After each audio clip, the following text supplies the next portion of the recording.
Quelles sont vos obligations fiscales en France lorsque vous détenez un trust? J'ai pu voir que la connaissance des obligations déclaratives et en matière d'imposition en France était parfois méconnue. C'est pour ça que je vous ai fait cette vidéo. On va partir derrière les slides directement pour voir quelles sont vos obligations déclaratives en France lorsque vous allez avoir des revenus du trust et également quelles sont les obligations déclaratives à faire chaque année en France. Donc c'est parti.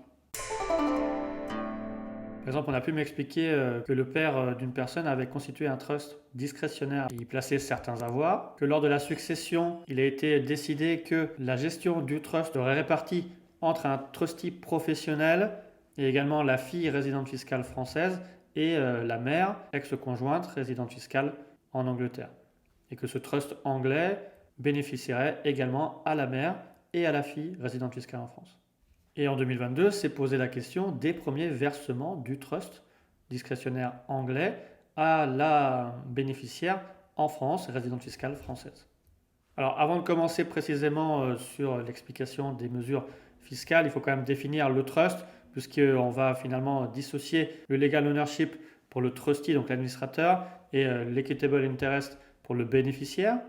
Et finalement, ça va permettre de faire apparaître plusieurs personnages autour du trust, puisque ce n'est pas connu en droit civil français, avec premièrement le constituant du vivant qui va constituer le trust, qui va faire ce trust deed avec les droits et obligations du trustee, et également sa letter of wishes pour donner ses volontés. Ensuite, ce trust, bien sûr, sera géré par un tiers, alors ça peut être un tiers professionnel, administrateur ou trustee, au profit d'un bénéficiaire, et voire même d'un attributeur après décès, en sachant que plusieurs personnes peuvent être à la fois bénéficiaires, attributaires ou administrateurs. Alors pour revenir à la fiscalité en tant que telle, il faut savoir que quand vous êtes résident fiscal français, bénéficiaire d'un trust et que vous allez percevoir des versements, vous allez être imposé sur les produits distribués au titre de revenus de valeur mobilière étrangère. Pour les produits qui sont réinvestis dans le trust, il n'y a pas d'imposition, sauf si vous êtes soumis aux dispositions de l'article 123 bis du Code général des impôts. On va en parler plus loin dans la vidéo.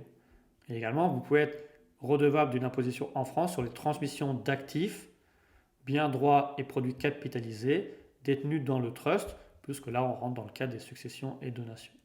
Et on va en parler également plus loin dans la vidéo. Donc ce qu'il faut retenir, c'est que si vous percevez des versements du trust de manière directe, quand vous êtes résident fiscal en France, vous serez imposable sur les produits distribués à la flat tax au titre de revenus de valeur mobilière étrangère. Bien sûr, il faudra toujours regarder dans la convention fiscale, est-ce que le droit d'imposer à la France est retenu par la convention fiscale. Et si on veut prendre notre exemple, pour la personne qui est résidente fiscale en France et qui a perçu des versements du trust anglais, on suit la règle classique d'imposition en France à la flat tax des produits distribués au titre des revenus de valeur mobilière étrangère. Pour ce qui est des produits qui sont capitalisés dans le trust, il n'y a pas d'imposition, sauf si cette personne fait l'objet des dispositions de l'article 123 bis du CGI.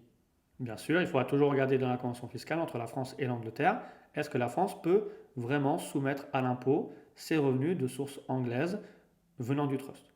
Et dans la convention fiscale, il est expressément dit dans son article 23 que les revenus des trusts ne bénéficient d'aucune des stipulations de la convention fiscale, donc ne peut pas bénéficier d'une élimination de double imposition, donc ils sont imposables en France, qu'importe qu'il y ait une imposition ou non en Angleterre. Donc là, il faudra voir par rapport au trust, est-ce que par rapport à un certain montant de versement, vous êtes exonéré ou non en Angleterre. Mais dans tous les cas, il faudra le déclarer en France au titre des revenus de valeur mobilière étrangère, donc il faudra utiliser le formulaire 2047. Dans la partie revenus n'auront pas droit à créer d'impôt et reporter ensuite dans la déclaration 2042, case 2TS, le montant des revenus autres distribués et assimilés. Alors là, on a vu le cas de l'Angleterre, mais par exemple pour le Canada, il est expressément mis que les revenus d'un trust peuvent être imposables également au Canada avec une retenue à la source maximum de 15%. Et dans ce cas-là, vous avez le droit, en application de l'article 21 puis 23, à l'élimination de la double imposition, puisque vous serez imposable en France au titre de la flat tax, ou option pour le barème progressif si c'est préférable. Dans ce cas-là, vous aurez le droit à créer l'impôt à hauteur de l'impôt canadien payé sur le versement des revenus du trust. Et là également, il faudra remplir la 2047 un peu différemment. Dans la partie revenus ouvrant droit à créer d'impôt égal à l'impôt étranger avec un report, case 2 TS pour la 2042 et case 8 VL pour bénéficier du créé d'impôt égal à l'impôt canadien. Donc normalement, dans votre déclaration en ligne, les reports seront de manière automatique. À la fois case 2TS et case 8VL. Pour les États-Unis, je ne rentre pas plus en détail parce que c'est un peu plus compliqué avec des notions de transparence, donc je détaille pas plus que ça. Alors il peut également y avoir des implications en matière d'impôt sur la fortune immobilière quand le trust est constitué d'actifs immobiliers et que le constituant ou bénéficiaire réputé constituant est résident fiscal français. Il y a certaines exclusions pour les trusts caritatifs ou trusts retraite, mais en tout cas, si vous êtes constituant d'un trust avec des actifs immobiliers, il faudra les valoriser au 1er janvier de l'année d'imposition pour leur valeur vénale nette. Et vous serez soumis à l'impôt sur la fortune immobilière sur ces actifs immobiliers, sauf si vous pouvez prouver que les biens en cause ne vous confèrent aucune capacité contributive. Et à défaut de déclaration de ces biens dans le cadre de la déclaration impôt sur la fortune immobilière, si vous êtes soumis par rapport à la valeur de vos actifs dans le trust à l'impôt sur la fortune immobilière, ou si vous ne remplissez pas la déclaration Trust 2, alors on va en parler plus tard sur les obligations déclaratives, il y aura un prélèvement sui generis d'1,5% qui va s'appliquer. Donc si on reprend notre exemple avec la personne qui est bénéficiaire et co-administrateur d'un trust en Angleterre, elle, comme elle n'est pas constituante du trust, elle n'a pas à valoriser l'actif immobilier dans le trust, puisqu'elle n'est pas soumise à ce titre à l'impôt sur la fortune immobilière. Mais si elle était constituante, elle devrait valoriser au 1er janvier de l'année d'imposition la valeur vénale nette des actifs immobiliers du trust et le déclarer à l'impôt sur la fortune immobilière si elle est soumise à l'impôt sur la fortune immobilière, sauf si elle prouve que les biens ne lui confèrent aucune capacité contributive. Parce qu'à défaut, si ces biens ne sont pas déclarés à l'impôt sur la fortune immobilière ou si ces biens ne sont pas déclarés dans la déclaration spécifique Trust 2, à faire chaque année, selon certains cas, dans ce cas-là, il y a ce prélèvement sui generis qui s'applique. Donc, finalement, quand il va y avoir un trust qui détient des biens immobiliers en France et à l'étranger, et que l'administrateur du trust n'a pas fait le dépôt de la déclaration Trust 2 annuelle à l'administration fiscale, ou que le constituant ou bénéficiaire réputé constituant n'a pas déposé sa déclaration impôt sur la fortune immobilière s'il y est soumis, dans ce cas-là, il y a ce prélèvement sui generis de 1,50% qui s'applique, c'est le taux maximum de l'impôt sur la fortune immobilière, qui va s'appliquer bien sûr sur la valeur vénale nette au 1er janvier de l'année d'imposition des biens soumis à l'impôt sur la fortune immobilière. Et de même, le bénéficiaire sera solidairement responsable du paiement de ce prélèvement. Alors sur l'assiette, si le constituant est résident fiscal français, le prélèvement va s'appliquer sur l'intégralité des biens en France et à l'étranger. Mais si le constituant n'est pas résident fiscal français, bien sûr, le prélèvement va s'appliquer uniquement sur les biens immobiliers en France. Ce qui fait que, dans notre exemple, pour la personne qui est résidente fiscale française qui détient un trust en Angleterre, s'il n'y a pas eu de déclaration Trust 2 par l'administrateur ou la déclaration impôt sur la fortune immobilière s'il est soumise, finalement, elle aura un prélèvement d'1,50% qui va s'appliquer sur la valeur nette au 1er janvier de l'année d'imposition des biens en France. Ce qui fait dans notre exemple que la personne résidente fiscale en France qui détient un trust en Angleterre, s'il n'y a pas eu de dépôt de la déclaration Trust 2 annuelle par l'administrateur ou pas de déclaration impôt sur la fortune immobilière par la résidente fiscale française si elle y est soumise, il y aura un prélèvement d'1,50% qui va s'appliquer sur la valeur vénale nette au 1er janvier de l'année d'imposition de l'ensemble de son patrimoine immobilier, à la fois en France et à l'étranger. Ensuite, obligation déclarative très importante sur la déclaration des administrateurs de trust.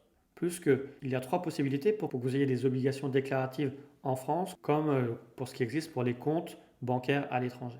En effet, l'administrateur du trust pourrait être soumis à une obligation déclarative si au 1er janvier de l'année, le constituant, le bénéficiaire ou les avoirs du trust sont en France. L'administrateur du trust pourra également être soumis aux obligations déclaratives en France s'il est résident fiscal en France, qu'importe le lieu de situation du constituant, du bénéficiaire et des biens et droits inclus dans le trust. Et enfin, également si l'administrateur est établi hors Union européenne et qu'il va acquérir par le trust des biens immobiliers ou rentrer en relation d'affaires avec la France. Donc on voit qu'il y a 3 possibilités pour que l'administrateur ait cette obligation légale de faire des déclarations trust, et on verra trust 1 et trust 2. Donc pour l'administrateur du trust, sa première déclaration, ça sera la déclaration trust 1 dite événementielle. Ce qui va l'obliger à déclarer la constitution du trust, la modification, l'extinction du trust, les contenus du terme et les bénéficiaires effectifs du trust s'il y a un changement justement dans la composition du trust. C'est une obligation à faire dans le mois qui suit l'événement, avec un délai particulier qui est de janvier de l'année qui suit celle au cours de laquelle ont été effectuées des distributions des intérêts et dividendes issus de valeurs mobilières du portefeuille titre mis en trust. C'est une déclaration dite Trust 1 vous allez devoir indiquer beaucoup d'informations, à la fois l'identification du trust, les administrateurs, les bénéficiaires, quelles ont été les modifications qui vous obligent à déclarer, ensuite quels sont les contenus du terme du trust et les avoirs inclus dans le trust.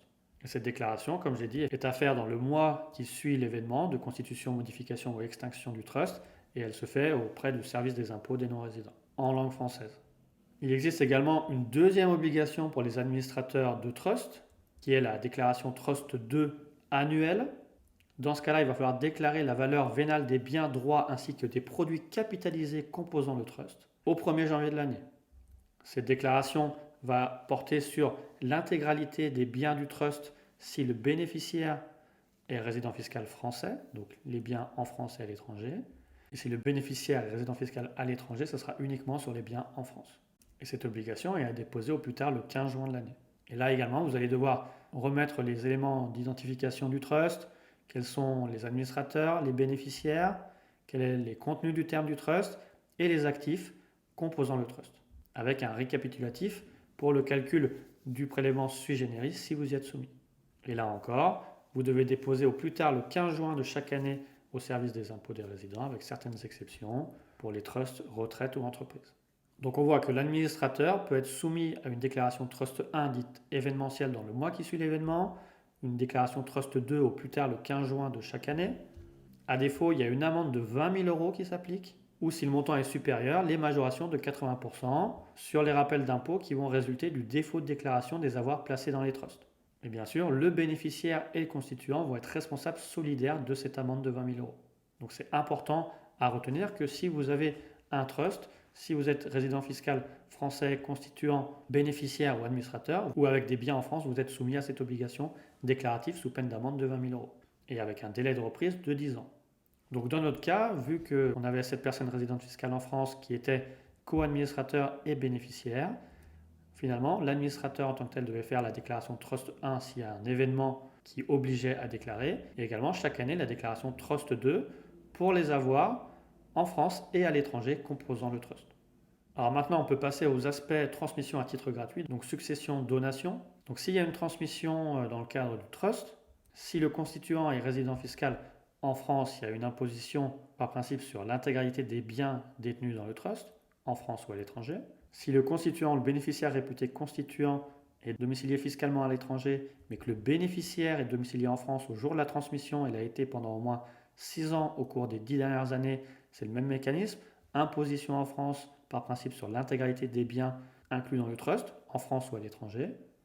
Et si le constituant ou bénéficiaire réputé constituant est résident fiscal à l'étranger et que le bénéficiaire n'est pas résident fiscal en France, il y aura une imposition par principe en France uniquement sur les biens du trust en France. Bien sûr, même s'il y a une imposition en France selon les principes généraux, il faudra toujours regarder dans la convention fiscale applicable, est-ce que vous avez une imposition en France ou non, à la fois sur les biens étrangers ou les biens en France. Et de même, il y a certaines règles particulières qui s'appliquent en matière de transmission pour les trusts. Il va falloir regarder si la donation ou la succession répond aux critères de donation et succession au regard du droit français. Dans ce cas-là, on va appliquer les règles de droit commun, donc les biens ou droits placés dans le trust ainsi que les produits capitalisés vont être soumis au droit de mutation à titre gratuit et en fonction du lien entre le constituant et le bénéficiaire, donc vous aurez sûrement le droit à des abattements pour lien de parenté. Mais si la transmission ne remplit pas les qualifications de donation ou succession au regard du droit français, dans ce cas-là, il y aura également des droits de mutation par décès, mais il faudra différencier si, à la date du décès, la part des biens, droits ou produits qui sont dus à un bénéficiaire est déterminée.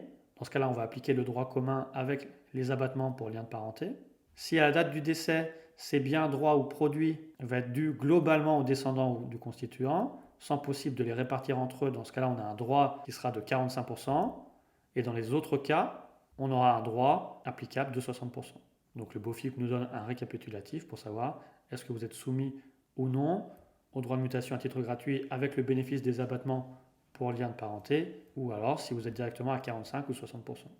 Et enfin, dans le cas de la sortie ultérieure de biens du trust, si vous avez été attributeur de biens sortis et pour lequel vous étiez bénéficiaire identifié lors de la dernière transmission avec une répartition de biens identiques, dans ce cas-là, il n'y a pas de nouvelle mutation, donc pas de nouvelle imposition. S'il n'y a pas d'identité parfaite entre les attributaires et les bénéficiaires, ou si la répartition est différente par rapport à la dernière transmission, dans ce cas-là, on va retaxer au droit de donation en considérant que le premier bénéficiaire a consenti une donation au profit du nouvel attributaire des droits au bien. Et enfin, il n'y aura pas de nouvelle taxation de la sortie des produits du trust qui sont normalement déjà taxés au titre de l'impôt sur le revenu lors de la distribution. C'est ce qu'on a vu au tout début. Et dans ce cas-là, il faudra quand même bien justifier de la qualification des produits et des sommes concernées, ainsi que leur montant et leur imposition effective. Et enfin, on peut terminer sur la dernière partie qui est une mesure de lutte contre l'évasion fiscale. C'est sur les participations dans des structures financières étrangères soumises à un régime fiscal privilégié. Puisque on se rappelle de ce qu'on a vu en résumé que normalement vous êtes imposable sur les revenus qui sont distribués du trust quand vous êtes résident fiscal français. Vous n'avez pas d'imposition sur les produits réinvestis au sein du trust, sauf si vous tombez dans les dispositions de l'article 123 bis du Code général des impôts. Alors cet article 123 bis du Code général des impôts, il fait que si vous détenez plus de 10% d'actions par droit financier, droit de vote dans une structure financière principalement composée d'actifs financiers ou monétaires, type trust, et que cette structure financière est dans un pays à fiscalité privilégiée.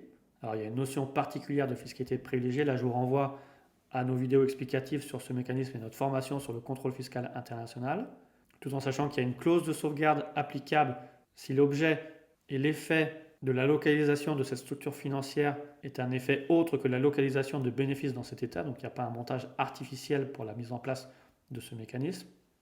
Mais si vous ne pouvez pas bénéficier de la clause de sauvegarde, finalement vous serez imposable directement en revenus de capitaux mobiliers sur les revenus générés par la structure financière, donc par le trust, avec en plus une majoration de 25%, sauf sur les prélèvements sociaux. Donc il faut faire bien attention, puisque en plus, si vous êtes constituant ou bénéficiaire réputé constituant d'un trust, vous allez être présumé détenir plus de 10% du trust, même si le trust présente un caractère irrévocable et discrétionnaire, et quel que soit le territoire où il est situé. Donc même s'il n'est pas dans un pays à fiscalité privilégiée. D'ailleurs, sur ce point-là, il y a déjà eu un arrêt de cour administrative d'appel de Paris qui a bien énoncé que les trusts rentrent dans l'application du régime de 123 bis du CGI, même si dans le cas d'espèce, la personne a pu évoquer que la mise en place de ce trust ne remplissait pas les conditions de montage artificiel. Donc ce qui fait que même en absence de distribution, si vous rentrez dans l'application de ce dispositif, vous serez imposable à la flat tax avec majoration de 25% sur les revenus positifs, donc sur les revenus et les produits générés par le trust, même s'ils ne vous ont pas été distribués. Et de même, vous aurez plusieurs obligations qui sont un peu plus complexes à mettre en place pour valider votre situation fiscale auprès de l'administration fiscale. En sachant que là également, il y a un délai de reprise de 10 ans. Et là, au niveau déclaratif, vous devrez mettre ces revenus des structures soumises hors de France à un régime fiscal privilégié dans la case 2GO pour l'application de la majoration. Voilà, on a terminé. Vous avez vu qu'il y a beaucoup d'obligations fiscales et de mesures de lutte contre l'évasion fiscale qui peuvent s'appliquer au niveau du trust. Donc je reste à votre disposition pour répondre à vos questions en commentaire si vous avez des problématiques particulières en matière de trust. Merci encore d'avoir suivi la vidéo. À bientôt.